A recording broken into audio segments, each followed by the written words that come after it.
ಮಾಡೋ ಸಲುವಾಗಿ ನಮ್ಮ ಡಿ ಕೆ ಶಿ ಅವ್ರು ಬೆನ್ನು ಹತ್ತೋದು ಯಾರು ಮಾತಿಲ್ಲ. ಒಕ್ಕಲಿಗರಲ್ಲಿಯೂ ಅನೇಕ ಬೆನ್ನು ಹತ್ತುವಂಥ ಮಠಗಳು ಸಹ ಬೆನ್ನು ಹತ್ತುವಂಥದ್ದು ಆಗ್ತದೆ. ಹೀಗಾಗಿ ನಮ್ಮ ಎಚ್ ಡಿ ಕುಮಾರಸ್ವಾಮಿಗಳು ಯಾವ ಒಂದು ರಾಜಕೀಯ ಮಾಡ್ತಿದ್ರಲ್ಲ ಅದೇ ರಾಜಕೀಯ ಇವತ್ತು ಮಾಡ್ತಾರೆ ಇವರು.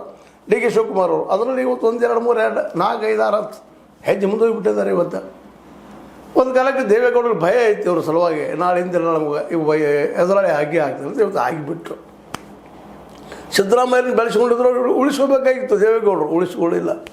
ಅವ್ರಿಗೆ ಅವತ್ತು ಮುಖ್ಯಮಂತ್ರಿ ಮಾಡಿಬಿಟ್ಟಿದ್ರೆ ಈ ಕುಮಾರಸ್ವಾಮಿಗಳ ಬದಲಾಗಿ ಮುಗಿದೋಗಿ ಬಿಡ್ತೇನೋ, ಅವ್ರು ಬಿಟ್ಟು ಹೋಗ್ತಿರ್ಲಿಲ್ಲ.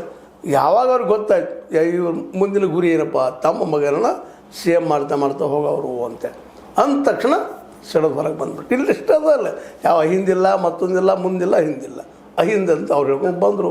ಇವತ್ತು ಅವ್ರ ಪರವಾಗಿ ಕೆಲಸ ಮಾಡಲಿಕ್ಕೆ ಇದ್ದಾರೆ, ಎಷ್ಟು ಸಾಧ್ಯ ಅಷ್ಟು ಮಾಡ್ತಾಯಿದ್ದಾರೆ. ಮತ್ತು ಇವತ್ತು ರಾಷ್ಟ್ರ ಮಟ್ಟದಲ್ಲೇ ಅವ್ರನ್ನ ಅಹಿಂದ ನಾಯಕ ಅಂತ ತಿಳ್ಕೊಂಡು ಮ್ಯಾಲೆ ಒಯ್ಲಿಕ್ಕೆ ಹಚ್ಚಿದ್ದಾರೆ ರಾಹುಲ್ ಗಾಂಧಿ ಅವರು. ಒಂದು ಕಡೆ ಖರ್ಗೆ ಅವರು, ಇನ್ನೊಂದು ಕಡೆ ಹಿಂದುಳಿದ ಅತ್ಯಂತ ಆತ್ಮೀಯ ವಿಶ್ವಾಸಿಕ ಸಿದ್ದರಾಮಯ್ಯನವರು. ಯಾವ ಒಬ್ಬ ಇವತ್ತಿಗೆಲ್ಲ ಕಾಂಗ್ರೆಸ್ ಲೀಡರು ಕಾಂಗ್ರೆಸ್ ಅಂತ ತಮ್ಗೆ ಹೆಂಗೆ ಬೇಕು ಅಭಿಮಾನ ಸಿಗೋದು ಆದರೂ ಅದು ಮಾಡಲಾರ್ದ ಇವತ್ತು ಸರಳವಾಗಿ ತನ್ನ ಏನಪ್ಪ ಮುಖ್ಯಮಂತ್ರಿಗಿರಿಯನ್ನು ಬಿಟ್ಟುಕೊಟ್ಟ ಇವತ್ತು ರಾಷ್ಟ್ರ ಮಟ್ಟಕ್ಕೆ ಬೆಳೆದಿದ್ದರು. ಅದ ಇಲ್ಲಿ ಡಿ ಕೆ ಶಿವಕುಮಾರ್ ಅವ್ರನ್ನ ಇಲ್ಲಿ ತಂದಿಟ್ಬಿಟ್ರು ರಾಹುಲ್ ಗಾಂಧಿ ಅವರು. ಒಕ್ಕಲಿಗರ ಬಗ್ಗೆ ಒಂದಿಷ್ಟು ಕೊರತೆ ಇತ್ತು ಅವ್ರಿಗೆ, ಒಕ್ಕಲಿಗರನ್ನ ಯಾವ ರೀತಿಯಾಗಿ ಮಾಡ್ಕೊಳ್ಬೇಕಪ್ಪ ಅಂತೇಳಿ. ಯಾಕಂದರೆ ಸಿದ್ದರಾಮಯ್ಯರು ಈ ಹಿಂದೆ ಲಿಂಗಾಯತ ಧರ್ಮದ ನೆಲಗಟ್ಟಿನಲ್ಲೇ ಲಿಂಗಾಯತರಲ್ಲಿ ಒಡಕನ್ನು ತಂದಿಟ್ಟಿದ್ರು. ಹೀಗಾಗಿ ಬಿ ಜೆ ಪಿ ವಾದ ಮಾಡ್ತಾರೆ ಇವತ್ತು ಒಡೆದ್ರಪ್ಪ ಅಂತೇಳಿ.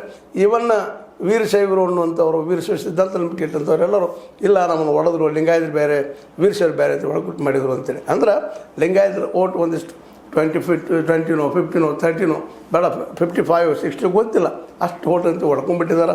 ಇನ್ನು ಇದು ಒಕ್ಕಲಿಗರು ಓಟು ಹೊಡ್ಕೊಳ್ಳೋಂಥ ಎಲ್ಲ ಸಾಧ್ಯತೆಗಳದಾವೆ. ಹೀಗಾಗಿ